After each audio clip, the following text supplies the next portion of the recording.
கடவுளுடன் காலை வணக்கம். புனித மார்க் எழுதிய நற்செய்தி 4ஆம் அதிகாரம் 1 முதல் 20 வரை உள்ள இறைவார்த்தைகள். அக்காலத்தில் இயேசு மீண்டும் கடலோரத்தில் கற்பிக்கத் தொடங்கினார். மாபெரும் மக்கள் கூட்டம் அவரிடம் ஒன்று கூடி வர, அவர் கடலில் நின்ற ஒரு படகில் ஏறி அமர்ந்தார். திரண்டிருந்த மக்கள் அனைவரும் கடற்கரையில் இருந்தனர். அவர் உவமைகள் வாயிலாக பலவற்றை அவர்களுக்கு கற்பித்தார். அவர் அவர்களுக்கு கற்பித்தது, இதோ கேளுங்கள். விதைப்பவர் ஒருவர் விதைக்கச் சென்றார். அவர் விதைக்கும் பொழுது சில விதைகள் வழியோரம் விழுந்தன. பறவைகள் வந்து அவற்றை விழுங்கிவிட்டன.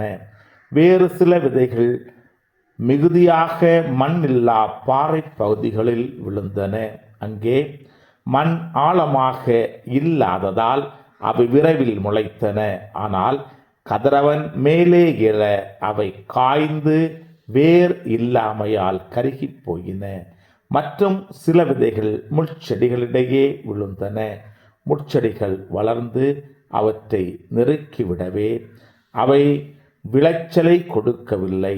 ஆனால் இன்னும் சில விதைகள் நல்ல நிலத்தில் விழுந்தன. அவை முளைத்து வளர்ந்து சில 30 மடங்காகவும் சில 60 மடங்காகவும் சில 100 மடங்காகவும் விளைச்சலை கொடுத்தன. கேட்கச் செவியுள்ளோர் கேட்கட்டும். அவர் தனிமையான இடத்தில் இருந்தபோது அவரை சூழ்ந்து இருந்தவர்கள் 12 சேர்ந்து கொண்டு உவமைகளை பற்றி அவரிடம் கேட்டார்கள். அதற்கு இயேசு அவர்களிடம், இறையாட்சியின் மறைபொருளை அறிய உங்களுக்கு கொடுத்து வைத்திருக்கிறது. புறம்பே இருக்கிறவர்களுக்கோ எல்லாம் உவமையாகவே இருக்கின்றன. எனவே அவர்கள் ஒருபோதும் மனம் மாறி மன்னிப்பு பெறாதபடி கண்களால் தொடர்ந்து பார்த்து கொள்ளாமலும் காதால் தொடர்ந்து கேட்டும் கருத்தில் கொள்ளாமலும் இருப்பார்கள் என்று கூறினார். மேலும் அவர் அவர்களை நோக்கி, இந்த உவமை உங்களுக்கு புரியவில்லையா? பின்பு எப்படி மற்ற உவமைகளெல்லாம் நீங்கள் புரிந்து கொள்வீர்கள்? விதைப்பவர் இறை வார்த்தையை விதைக்கிறார். வழியோரம் விழுந்த விதைகளுக்கு ஒப்பானவர்கள் வார்த்தையை கேட்பார்கள். ஆனால் அதை கேட்டவுடன் சாத்தான் வந்து அவர்களை விதைக்கப்பட்ட வார்த்தையை எடுத்து விடுகிறான். பாறை பகுதியில் விதைக்கப்பட்ட விதைகளுக்கு ஒப்பானவர்கள் இறை வார்த்தையை கேட்டவுடன் அதை மகிழ்ச்சியோடு ஏற்றுக்கொள்வார்கள். ஆனால் அவர்கள் வேறற்றவர்கள், சிறிது காலமே நிலைத்திருப்பவர்கள். இறை வார்த்தையின் பொருட்டு இன்னலோ இடுக்கண்ணோ நேர்ந்தவுடனே அவர்கள் தடுமாற்றம் அடைவார்கள்.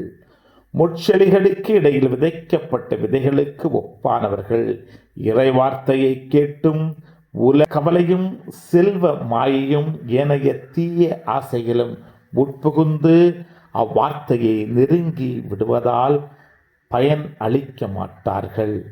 நல்ல நிலத்தில் விதைக்கப்பட்ட விதைகளுக்கு ஒப்பானவர்கள் இறை வார்த்தையை கேட்டு அதை ஏற்றுக்கொண்டு பயன் அளிப்பார்கள்.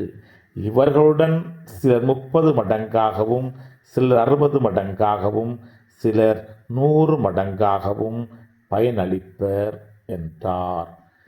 கிறிஸ்துவின் நற்செய்தி. இந்த நாள் இனிய நாளாக அமைய வாழ்த்துக்கள். चल चला चल सला सला सला चल चला चल चल चला चल பல பல பல புதுமைகள் பெருமைகள் இனிமைகள் இறங்கிய நல்ல நாள், ஒரு நல்ல நாள், நம் தேவன் தந்த நாள். இது நல்ல நாள், ஒரு நல்ல நாள், நம் தேவன் தந்த நாள்.